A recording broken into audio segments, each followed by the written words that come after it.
हरे कृष्णा। जगत गुरु शिल प्रभुपाद महाराज की जय। जय राधा माधव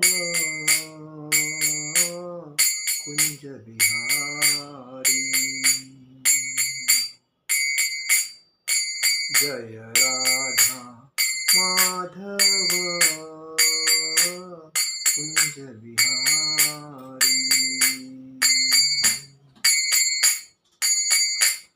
गोपी जन वल्लभ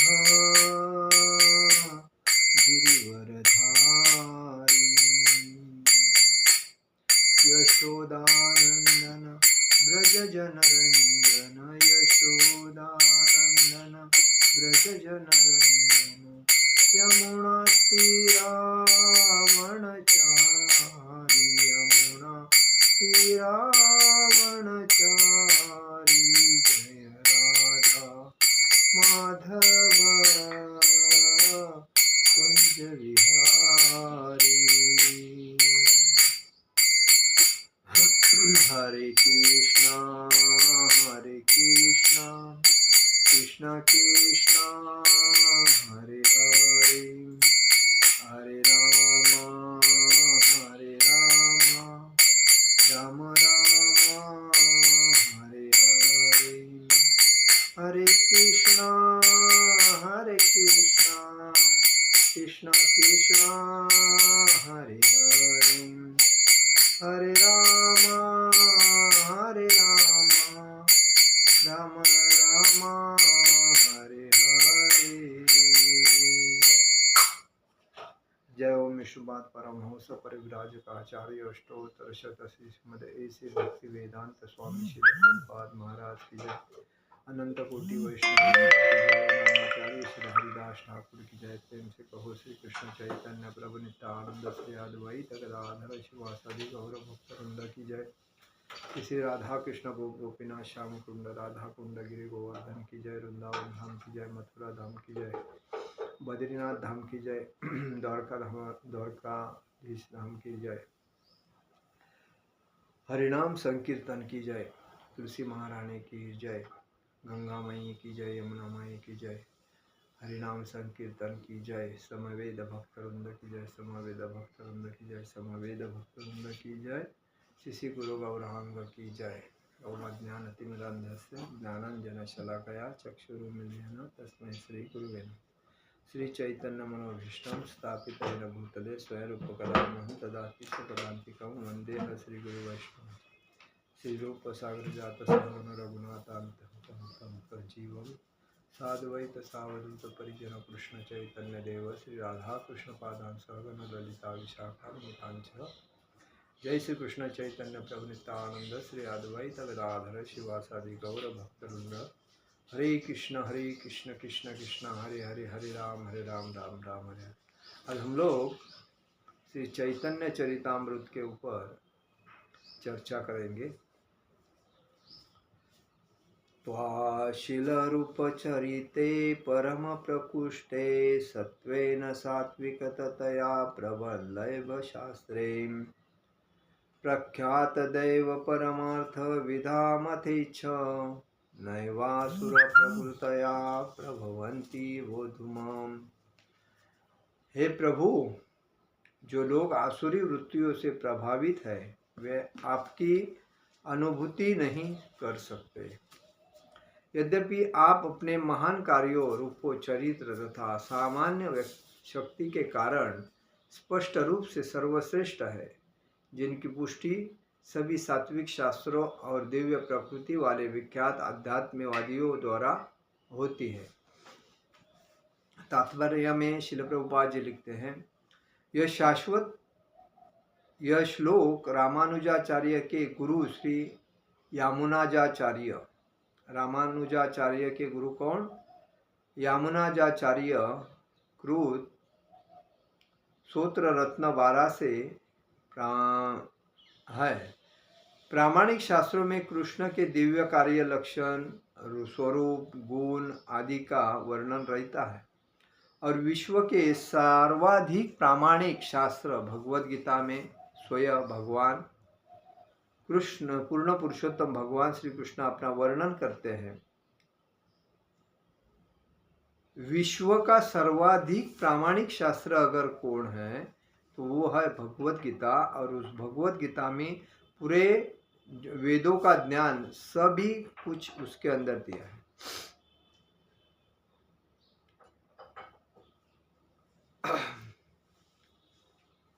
यह नहीं वेदांत सूत्र का भाष्य कहलाने वाले श्रीमद् भागवतम में कृष्ण की और अधिक व्याख्या मिलती है। पूर्ण पुरुषोत्तम भगवान श्री कृष्ण को इन प्रामाणिक शास्त्रों ने पूर्ण पुरुषोत्तम भगवान के रूप में स्वीकार किया है। मनुष्यों की स्वीकृति मात्र के माध्यम से नहीं, आधुनिक युग में एक वर्ग के मूर्ख सोचते हैं कि किसी को भी ईश्वर के पद पर उसी तरह निर्वाचित कर सकते हैं जिस प्रकार से वे किसी को राजनैतिक प्रशासन के सर्वोच्च पद पर निर्वाचित कर सकते हैं। लेकिन दिव्य पूर्ण पुरुषोत्तम भगवान सम्यक वर्णन प्रामाणिक शास्त्रों में किया गया है कि भगवद गीता में पूर्ण पुरुषोत्तम भगवान कहते हैं कि केवल मूर्ख ही यह सोचकर उनका उपहास करते हैं कि कोई भी व्यक्ति कृष्ण की तरह बोल सकता है। देख, ऐतिहासिक संदर्भ के अनुसार भी कृष्ण के कार्यकलाप अतीव असाधारण है। कृष्ण ने पुष्टि की है कि मैं ईश्वर हूँ। उन्होंने तदनुसार कार्य भी किया है। मायावादी सोचते हैं कि हर व्यक्ति ईश्वर होने का दावा कर सकता है, किंतु यह उनका भ्रम है, क्योंकि कृष्ण के अतिरिक्त दूसरा कोई ऐसे असाधारण कार्य नहीं कर सकता।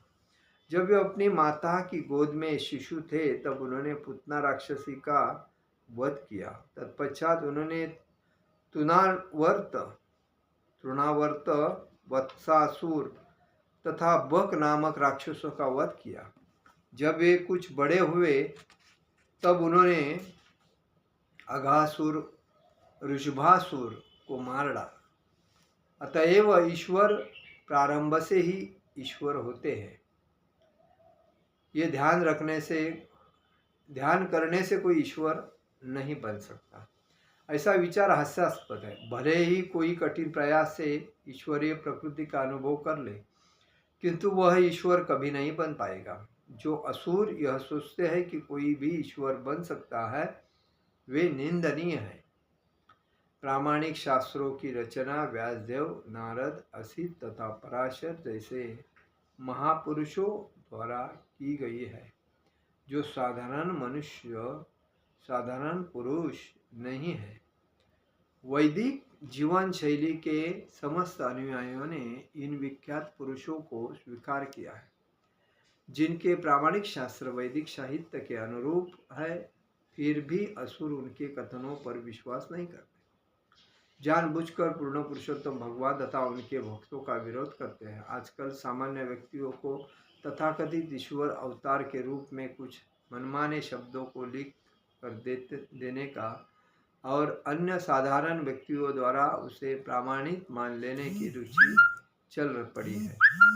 इस आसुरी मनोवृत्ति की प्रदर्शना भगवद गीता के 7वें अध्याय में की गई है, जहाँ यह कहा गया है कि जो दुष्ट तथा अधम है, जो मूर्ख तथा गधे है, वे अपने आसुरी प्रकृति के कारण पूर्ण पुरुषोत्तम भगवान परमेश्वर को स्वीकार नहीं करते। उनकी तुलना उल्लुओं से की गई है, जो सूर्य के प्रकाश में अपनी आंखें नहीं खोल सकते, क्योंकि वे सूर्य प्रकाश को नहीं सह सकते।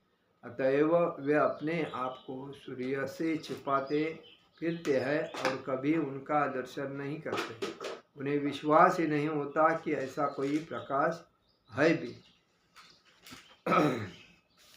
देखिए, इसमें क्या दिया है कि हम लोग आजकल स्वार्थी हो गए हैं, तो स्वार्थी होने के वजह से हम किसी को भी भगवान मानते हैं। अभी देखो, हम भगवान तो पूर्ण पुरुषोत्तम भगवान एक ही है, जो भगवान श्री कृष्ण है, लेकिन बाकी उनसे जो भी है वो अंश है, उनके नौकर है। जो देवता ब्रह्मदेव से लेके चिट्टी तक जो भी है अंश स्वरूप है, जो उनके अंडर में जो देवता लोग हैं सब, वो उनके अंडर में सेवा करते हैं, काम करते हैं। वो उनको आदेश देते, देवता काम करते हैं। तो कहने का मतलब है हम लोग कभी कभी हमारा स्वार्थ साधने के लिए हम किसी को भी भगवान की पदवी दे देते हैं। तो वही कहा गया है कि हम कितने मूर्ख हैं कि भगवान का नाम सामने वाले के लिए हम लोग लेते हैं, तो भगवान का वो अपमान होता है। तो ऐसा नहीं करना चाहिए। हमें करना चाहिए यही कि जो भी व्यक्ति है उसका आदर करना चाहिए, लेकिन भगवान ये नाम देना उसको गलत है। भगवान एक ही है, पूर्ण पुरुषोत्तम भगवान। तो यही कहा गया थी कि वो भगवान थे, इसलिए वो जन्म लेने के बाद तुरंत उसने पुतना का वध किया। उसने तुनावर्त, अघासुर, ऐसे राक्षसों का वध किया। आजकल के लोगों को जिनको हम लोग भगवान मानने को देखते हैं कि भगवान है, इसके पास इतना माप संपत्ति है, इसके पास इतना पैसा है, इसके पास इतना बड़ा पद है, इसके पास कितने नौकर चाकर हैं, भगवान है, वो किसी को मदद करता है, भगवान है। ये जो है ना, ये अतिशय मूर्खता है।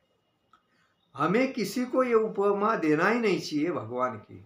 हाँ, सेवा भाव है, लेकिन देखिए सेवा भाव में ये होता है कि इसमें बताया है कि सेवा जो करता है तो वो कोई अपेक्षा रख के करता है, और जो भगवान की सेवा करता है, जो भगवान का शुद्ध भक्त होता है, वो कोई अपेक्षा नहीं करता है। और जो अपेक्षा से कोई बोलता है मैं सेवा करूँगा लेकिन मेरे को पगार कितना मिलेगा, कोई सेवा बोलता है मैं सेवा करूँगा लेकिन मुझे कुछ मिलना चाहिए, तो और कोई बोलता है मैं भगवान को बहुत मानता हूँ, ये भगवान मेरी ये इच्छा पूरी करना। तो ये जो स्वार्थी लोग होते हैं, ये भगवान से बिजनेस करते हैं। तो भगवान को वो कुछ मांगते, ये लोग मांगते हैं भगवान से कुछ, तो भगवान उनको देता है, फिनिश हो गया। और ये उनको दान दे, मतलब डोनेशन देते हैं। तो ऐसे लोग मार्केट में कितने हैं। तो इसी वजह से कहा गया है कि आजकल लोग अपने स्वार्थ के लिए भगवान मानते हैं। भगवान ने जो भगवत गीता कही है वो सर्व वेदों का उसमें मुख्य सार है, और उससे बढ़कर इस दुनिया में कोई है नहीं। इसलिए हर व्यक्ति के घर में भगवत गीता होनी चाहिए, और वो भगवत गीता को बार बार पढ़ना चाहिए। जैसा कि हम लोग दर दिन स्नान करते, दर दिन भक्ति करते, दर दिन चांटिंग करते, दर दिन जॉब पे जाते, दर दिन खाना खाते, दर दिन सब रोटेशन करते हैं ना, तो वैसा ही हमें हर दिन भगवत गीता के एक एक दो दो अध्याय पढ़ने चाहिए। उसका जो तात्पर्य है वो समझ के लेना चाहिए। उसका अगर हमें नहीं समझता तो आध्यात्मिक वृत्ति वाले जो हमारे शिक्षा गुरु वगैरह जो रहते हैं उनसे जानकारी लेनी चाहिए, तभी आपको उसका अर्थ समझेगा और आत्मसात होके अंदर अंदर उतरता रहेगा। जो व्यक्ति भगवत गीता को पढ़ता है वो व्यक्ति किसी से डरता नहीं, पहली बात। दूसरी बात, उसके दिमाग में कोई शंका नहीं रहती। तीसरी बात, वो अपना योग्य भगवान के चरण पे ध्यान रख के वो योग्य प्रकार चलता है, और चलने के वजह से उसको कोई तकलीफ नहीं आती है। तो कहने का मतलब है हम लोग किसी को भी भगवान बनाते हैं ना, तो ये हमारी खुद की मूर्खता है। तो किसी को भी भगवान नहीं बोलना चाहिए। भगवान एक है, पूर्ण पुरुषोत्तम भगवान, बाकी सब उसके अंदर में काम करने वाले नौकर है। ये हमें खुद को समझना चाहिए। दूसरी बात, हम लोग जानबूझकर आजकल सामान्य व्यक्तियों को भी हम लोग भगवान का अवतार है ऐसा मानते हैं, तो ये गलत है।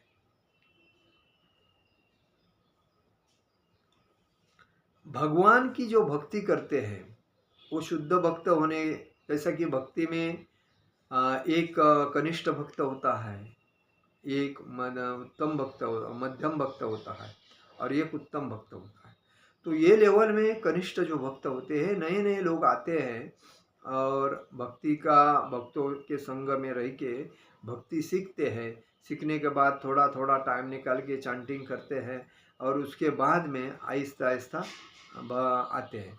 तो मध्यम भक्त जो होते हैं वो दीक्षा लेते हैं, अपना चांटिंग करते हैं, इधर का उधर, उधर का इधर करते रहते हैं। तो वो हिसाब से वो, लेकिन जो उत्तम जो भक्त होते हैं वो एकनिष्ठ होते हैं, वो शुद्ध होते हैं और वो हमेशा भगवान के सिवाय दूसरी बातें नहीं करते हैं। तो कनिष्ठ को फॉलोअप किसको करना चाहिए? उत्तम भक्त को फॉलोअप करना चाहिए। मध्यम भक्तों को किसको फॉलोअप करना चाहिए? तो उत्तम भक्तों को फॉलोअप करना चाहिए। हम लोग दीक्षा लेते हैं और भक्ति करते हैं और लोगों के बातें करते हैं, तो हमारी भक्ति हम लोग फिनिश करते हैं ना। भक्ति में आने के बाद कभी भी हमें भगवान के बारे में ही चर्चा करनी चाहिए। व्यतिरिक्त चर्चा हमारे लिए घातक है, हमारा नुकसान करते हैं, क्योंकि ऐसा कहा गया है कि जो व्यक्ति जिसकी भी निंदा करता है वो व्यक्ति अपना नुकसान करता है। तो उस व्यक्ति के बारे में बात करने से फायदा ही क्या है? तो उसे इसलिए कहा गया है कि कभी भी हमें दूसरे के बारे में चर्चा नहीं करनी चाहिए। दूसरी बात, भक्ति में हम लोग चांटिंग करते हैं, वो चांटिंग करने के टाइम पे हम लोग जितने करते हैं, 16 माला करते हैं, तो 16 से 20 कैसे हो, 22 कैसे हो, वो देखना चाहिए। तीसरी बात, जो हम बुक्स लिए हैं, घर में रखे हैं, जैसा कि भगवत गीता, श्रीमद् भागवतम और प्रभुपाद बुक्स वगैरह, तो उस बुक को हमें बार बार पढ़ना चाहिए। क्योंकि हम लोग एक बार पढ़ते हैं और बोलते हैं अरे यार मेरे को तो सब मालूम है, पढ़ दिया, अभी रख दिया, सब मन, लेकिन बाद में किसी ने पूछा तो यार मेरे ध्यान में नहीं, किधर है, ऐसा होता है। लेकिन बार बार पढ़ने से वो ध्यान में आता है, ध्यान में आने से वो हमारे बाय हार्ट होता है, बाय हार्ट होने से हमें ज्ञान बढ़ता है। देखो हमारे पास जो ज्ञान है वो ज्ञान हमें जमा करके पेटी में नहीं रखना है, उस ज्ञान को लोगों को बांटना है। और बांटने के वजह से हम जैसा कि बोलते हैं बांटने से बढ़ता है, तो हम जो ज्ञान बांटते हैं तो लोगों को समझ में आता है, लोगों को समझ में आने के बाद हमारे भी अलग अलग ज्ञान लेने की आशा बढ़ती है।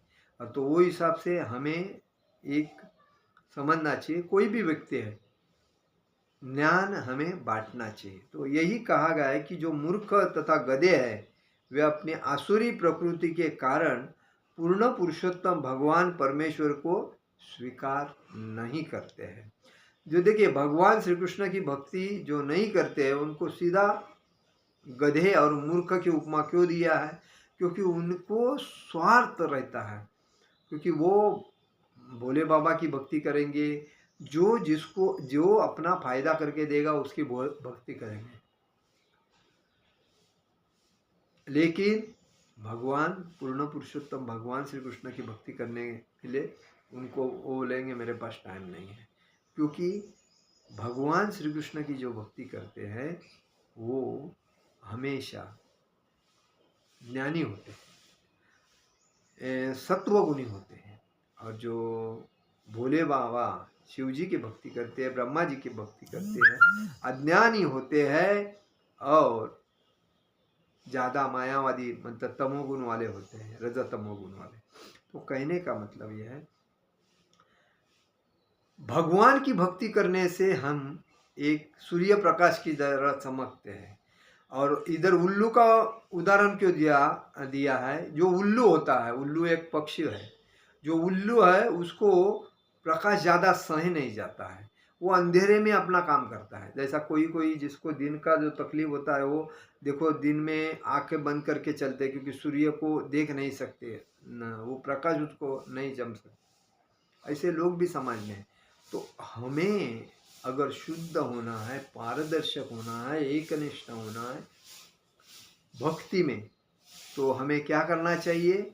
हमें यही करना चाहिए कि दूसरे को योग्य मार्गदर्शन देना चाहिए, और जो अज्ञान है उसको अज्ञान से ज्ञान में लाना चाहिए, तभी उसका तो अंधेरा निकल जाएगा, तभी वो उल्लू से पोपट बनेगा।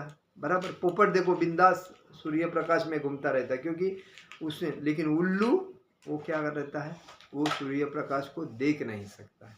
तो हमें उल्लू नहीं बनना, इसीलिए कहा गया है कि पूर्ण पुरुषोत्तम परमेश्वर को स्वीकार नहीं करते। कौन? असुरी और राक्षसी लोग, जो मूर्ख तथा गधे लोग होते हैं, ये भगवान श्री कृष्ण की भक्ति नहीं कर सकते और उनको स्वीकार भी नहीं कर सकते। उनकी इसीलिए तुलना किससे हुआ है? उल्लुओं से की गई है, जो सूर्य के प्रकाश में अपनी ही आंखें खोल कर सकते हैं। वे सूर्य प्रकाश को नहीं सह सकते, अतएव वो अपने आप को सूर्य से छिपाते फिरते। जो मूर्ख लोग रहते हैं, जो अज्ञानी लोग रहते हैं, वो ज्ञानी होने के लिए प्रवृत्त नहीं होते हैं और इसीलिए वो भक्ति से लंबे दूर भागते हैं।